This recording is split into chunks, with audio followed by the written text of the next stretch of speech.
আগৰ দিনত যিটো মই অলপ আগতে কৈছিলোঁ মহন্ত শক্তি মানে বাঘ বান্ধাৰ এটা বিষয় এখেতৰ নাম আছিলে চুৰাবেশ এখেতে মানে যদি কয় এটা মৰিগাঁৱত বাঘ আছে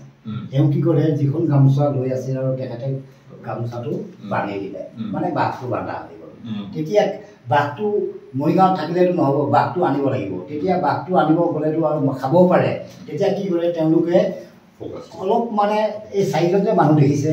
এই চাৰিজন মানুহ তেওঁ মানে গৰিকা যিহেতুকে বস্তুটো ধৰিছে তেতিয়া আনিবতো লাগিব বা তেওঁ যেতিয়া মানে বাঘটো আনিব পঠাই দিব চাৰিজন মানুহ তেওঁ কি কৰিব অলপ মিঠাতেল জাৰি দিব মিঠাতেল যেতিয়া গায়ে মূৰে সানি দিব আৰু বাঘে তেওঁলোকক দেখা নাপায় সেইটো আছিলে লুকি বান বুলি কয় আৰু এটা বাঘ বলন মন্ত্ৰ আছে ইয়াতে আপোনাৰ গোটেই হিষ্ট্ৰীটো লিখা আছে আৰু যেতিয়া মানে তেওঁ কি কৰিব অলপ এন্দুৰৰ মাটি জাৰি দিব বেজে এন্দুৰৰ মাটিখিনি যেতিয়া জাৰি দিব তেওঁ কি কৰিব তেওঁলোকে চাৰিজনে মাতবোল নিদিয়াকৈ বাঘৰ আগে আগে মানে মাটিখিনি মাৰি আহি থাকিব আৰু বাঘটো পিছে পিছে আহি বেজৰ ওচৰত পাই যাব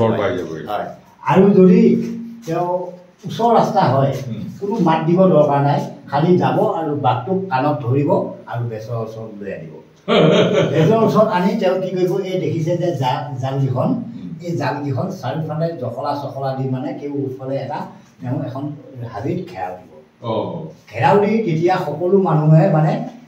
গাঁৱৰ সকলো ৰাইজে আহি সেই বাঘটো 4-5 দিন তাৰমানে লোভনত বা দুৰ্বল কৰি পিছত মাৰিছিলে বুলি আমি শুনিছিলোঁ এই কথাটো এখন জাল এইটো আছিলে হৰিণা ধৰাৰ জাল এইটো আছিলে হৰিণাৰ চামৰা এইটো আছিলে গড়ৰ গোটেই জগাটো এইটো এইখন কিমান পুৰণা বহুত বছৰ পুৰণা এইটো মৰাপাটৰ আছিলে মৰাপাট এইটো হৰিণা ধৰিব পাৰে হৰিণা ধৰিব পাৰে মানে মানুহৰ মানে লিখিছে মন্ত্ৰত মানে পুৰা